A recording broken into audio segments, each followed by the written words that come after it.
use case fit between technology. But I think another big thing is I talk to a lot of banks. And one of the things that I learned from banks that I didn't really fully appreciate is that they are in fear of being disrupted by new technologies. Not necessarily blockchain. Blockchain is not that high on their radar. I mean, that's obviously probably one of the quickest rising things that they perceive. But they're also getting squeezed by correspondent banks who want more money. They're getting squeezed by non-bank payment companies that are taking lucrative business away from them. So they realize that they need to make investments in technology, or that there needs to be a change. So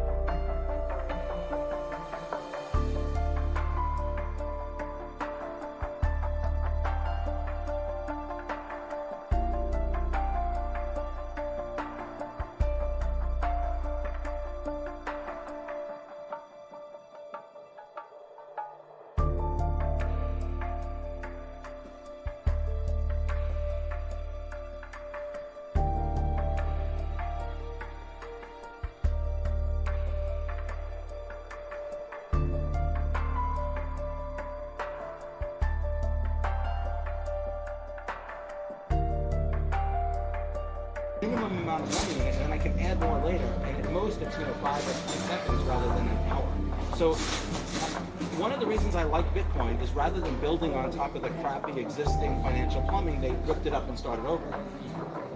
You see efforts at interoperability that are building on top of systems that have it's like, oh, we don't need to make Bitcoin handle more transactions per second. Why do we do that in the second layer? I mean, that's kind of how we got to. But like, what about like the XRP Tipbot though? It has like what, 1 million drops in it, and we send drops all day on Twitter. Is that like the same thing? That is. That's an upper layer, and I think what's going to happen is I think more and more value is going to move to those upper layers. It's a little bit depressing when it comes to like truly centralized custodial services, but I don't mean to discourage people who are building those upper layers. We need those upper scaling layers.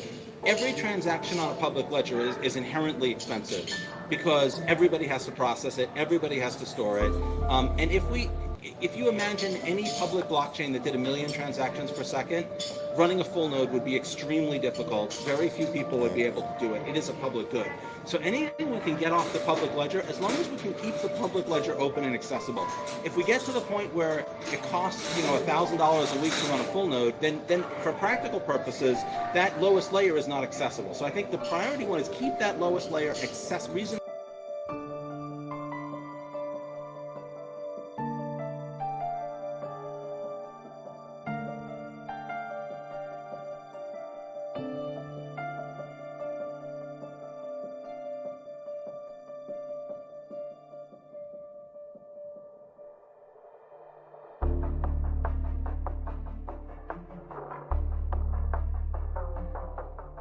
To be both, but I think in the shorter term, getting financial institutions on board is the best way to grow the system.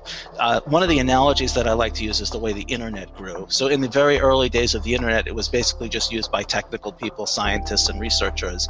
And it was when big companies like AOL and CompuServe started to provide internet access and started to build this sort of huge infrastructure that it became valuable to everybody.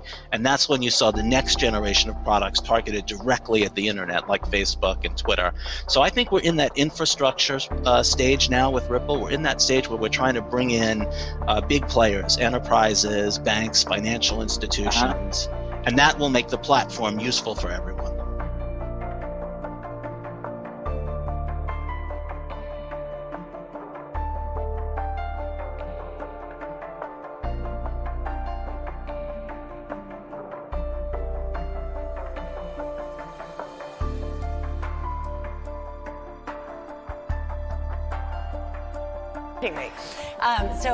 I just wanted to drill down on that one thing.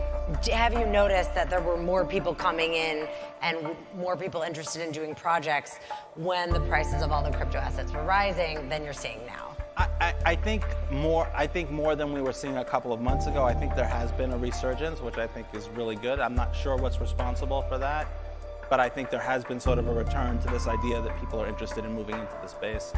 I think more mature projects is probably a significant part of that. Anyone who's worked at like a small company, you know that when you're a small company with a new idea, it's kind of hard to attract people who can like grow something to scale, and you kind of have to get to that sort of slightly past the startup stage before you can attract the type of talented people who can really just, really bring you to scale and bring high-level product market fit. And we're starting to see more people who are attracted to the growth in the space. So even though the prices have gone down, the space has grown. The projects are bigger, the budgets are maybe not as big as the ICOs were, but the projects are more mature. There are companies that are focusing on product market fit. I'd like to say Ripple's one of them. So I think we are getting more and more talented people in space. And I guess that's the other thing that I need to say is like we're not dying or in trouble. Like don't